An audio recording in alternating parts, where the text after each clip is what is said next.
Hi everybody, my name is David. Thank you for watching Crazy Narcissist Ex-Girlfriend. Today I want to talk about dating after your narcissistic relationship. I know it's what a lot of people think about, but it seems like a lot of people talk about it on here.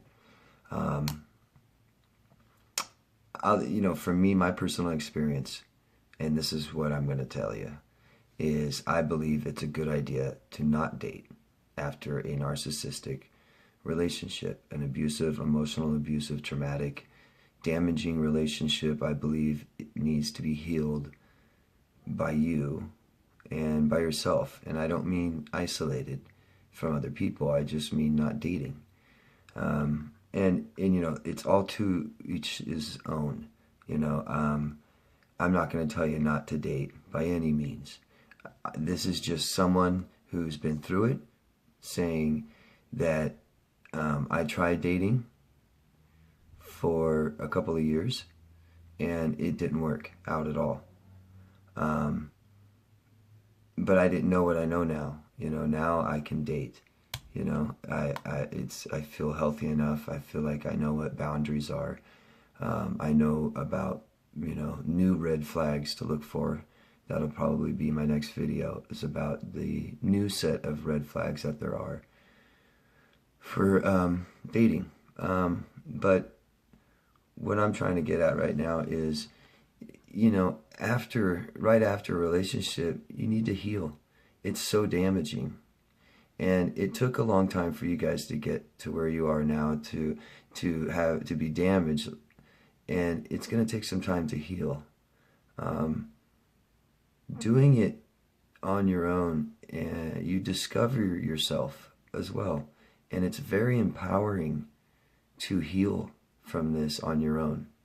And when I keep saying on your own, I'm not saying don't go to therapy. I'm not telling you to not get help and not talk about this. You need to talk about this. You need to talk about it all the time. I say that all the time. But, a new person you start dating isn't necessarily the person you may want to start talking about all of this in your ex relationship, about your ex. And you need to talk about your ex. And I don't think a new person you're dating, it should be someone you're doing that with. That's a big red flag for someone else. I'm not saying that you are toxic, but the situation you're coming out of, you explaining that to somebody else, that should be a red flag for them. They should say, wow, okay, this person has been abused and is pretty upset and stressed out and confused and do I want to date them? And you have to now understand, okay, now this person still wants to date you. That's almost another red flag for you. But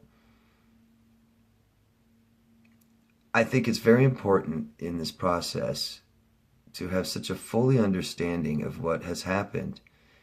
And I think you can really do that while you're single.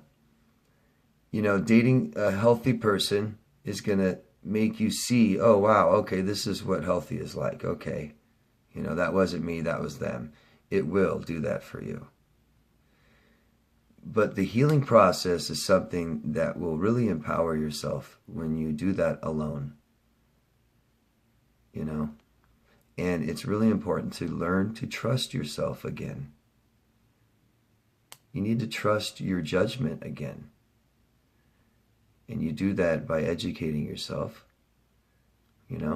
Knowledge comes from information you've learned and the education you have, and mixed and combined with the experience you've had. All of that together, and the time you are away from the source of abuse, will make you a stronger person and have better judgment. And when you know you have that better judgment, you begin to trust yourself. And once you trust yourself, you can trust another person again.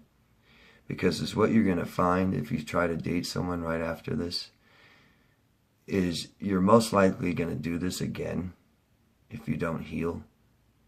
If you don't know what happened, you don't know what to look for, you might find yourself with a narcissist again.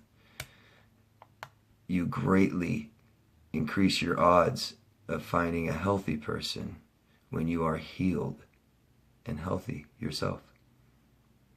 So I hope all that makes sense. Just my opinion, you guys. Like I said, you know where you're at, you know what you should do, and I'm not going to tell you what to do. Okay? Just what has worked for me. It's been very, very empowering to do this alone and to rely on myself again. Trust myself again. Okay? Thanks for watching, guys. All right? Take care.